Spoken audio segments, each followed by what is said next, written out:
नमस्कार दोस्तों, आज मैं आपको सुनाने जा रही हूँ एक नई स्टोरी, विश्वास की कहानी। एक घर में एक बूढ़ा परिवार रहता था। दोनों ही अपना जीवन बुढ़ापे से काट रहे थे। घर में और कोई भी व्यक्ति नहीं था जो उनके घर के कामों को संभाल सके। तो उन्होंने सोचा कि हमें एक नौकर रख लेना चाहिए जिससे उनके घर के काम आराम से हो सके। बूढ़ा व्यक्ति थोड़ा सा शक्की था।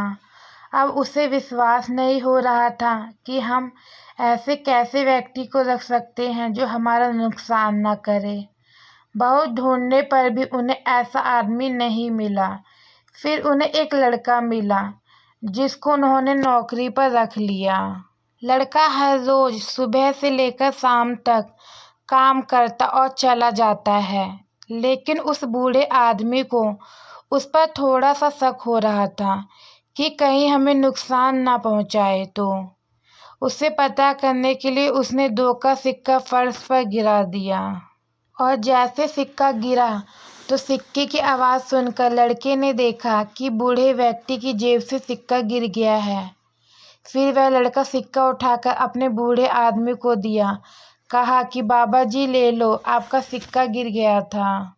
बाबा सोचने लगा कि यह तो शायद ईमानदार है, लेकिन उसे तब भी यकीन नहीं हो रहा था। तो एक दिन उसने अपनी जेब से 20 का नोट निकाला और फर्श पर गिरा दिया। और जैसे ही वह फर्श पर गिरा तो उस लड़के ने देखा कि इस बार बूढ़े आदमी ने जानबूझकर फर्श पर 20 का नोट गिराया है। अब लड़के को बहुत गुस्सा आ रहा था। उसने कहा कि अब मैं आपके यहाँ पर नौकरी नहीं कर सकता हूँ। आप बार बार ऐसा कर रहे हैं और मुझे देख रहे हैं कि मैं यह पैसे अपने पास रखूँगा या नहीं। और मैं इस घर में काम बिल्कुल नहीं कर सकता जहाँ पर विश्वास नाम की चीज़ रखी हुई है। वह लड़का वहाँ से नौकरी छोड़कर अपने घर चला गया और इस प्रकार वह बूढ़ा आदमी देखता ही रह गया कि मैंने उस पर शक किया, जबकि वह एक ईमानदार लड़का था। मुझे उस पर बहुत विश्वास है। वह कुछ नहीं कर सकता है। उसे लगता था कि उसका छोटा भाई बहुत अच्छा है, बट ऐसा नहीं था बिकॉज वह बहुत कुछ कर सकता था। आज खेती से आए बहुत सारे पैसे बड़े भाई ने रख दिए थे जिससे घर का खर्चा चल सकता था।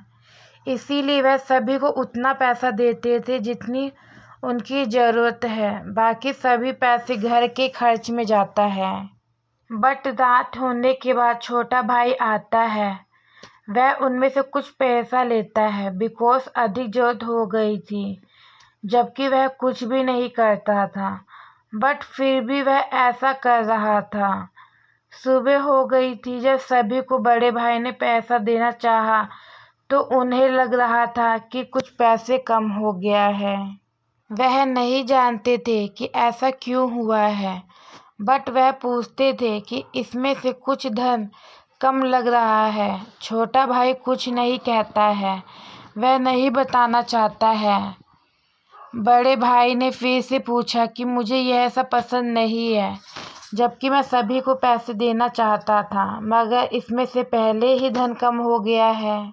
यह बात सही नहीं। तभी उनका नौकर आता है। वह कहता है कि मैंने अपने छोटे भाई को देखा था, वह उसमें से पैसे ले रहे थे। यह सुनकर उन्हें बहुत दुख होता है। उन्हें विश्वास नहीं होता है कि ऐसा भी कुछ हो सकता है, बट वह क्या कर सकते हैं बिकॉज यह तो हो गया था। बड़ा भाई कहता है कि मुझे विश्वास नहीं होता कि तुमने ऐसा किया है। तुम्हें अपनी आदत पर ध्यान देना चाहिए। तुम्हें यह सब कुछ नहीं करना चाहिए था, बट तुम पता नहीं ऐसा क्यों कर रहे हो। वह उनकी बात सुनता है। वह सोचता है कि मुझसे गलती हो गई है। मुझे नहीं पता था कि आपको बुरा लग सकता है। कुछ बातें जीवन में हमें सही लगती है, मगर वह सही नहीं होती है, इसलिए सोच कर ही फैसला करें। तो दोस्तों, आज की स्टोरी यहीं पे ख़त्म होती है। आपको मेरी स्टोरी कैसी लगी कमेंट में ज़रूर बताएं। अगर आप मेरे चैनल पे नए हैं तो मेरे चैनल को सब्सक्राइब करें, लाइक करें। आगे आपको ऐसी और स्टोरी सुनने को मिलती रहेगी। धन्यवाद।